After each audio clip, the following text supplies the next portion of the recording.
ओम गणपतये नमः. संकष्टी चतुर्थी विशेष रात्री झोपण्याआधी संपूर्ण श्री गणेश स्तोत्रचा पाठ अवश्य करावा. चला श्रवण करूया.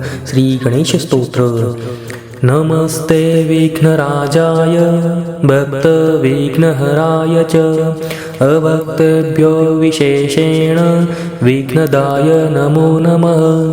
परेशाय पराणान्ते परात्परतराय च भक्तिशाय सदा भक्ति प्रियाय ते नमो नमः. ब्रह्मेशाय गणाधीश ब्रह्मणं ब्रह्मरूपिणे ब्रह्मणां पतये तुभ्यं गणाधिपतये नमः. अमेयाय प्रतर्क्याय सदा स्वानन्दवासिने शिवविष्णुमुखेभ्यश्च पददात्रे नमो नमः. अनाथाय च सर्वेषां नाथाय परमात्मने वक्रतुण्डाय सर्वेषाम् आदिपूज्याय ते नमः.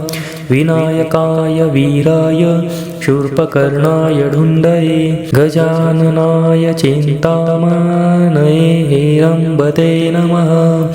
अनन्तगुणधाराय नानाखेलकराय ते परेशां तु परेशाय मूषकध्वजिने नमः. पूर्णानन्दाय सर्वेषां मातृपित्रे नमो नमः. ज्येष्ठेभ्यो ज्येष्ठराजाय ज्येष्ठपदप्रदायिने किं स्तौमि त्वं गणाधीश योगाकारं परात्परम्. अतस्त्वं प्रणमाम्येवं तेन तुष्टो भव प्रभो. गणेशं देहि मे योगं गणपत्यां च मां कुरु. क्षमस्व मे पराधं त्वं त्वदुल्लङ्घनभावजम्. अन्यत्वं मां गणाधीश मान्यां कुरु त्वदीयके. पूजने किञ्चिदल्पेन भावेन वरदायक.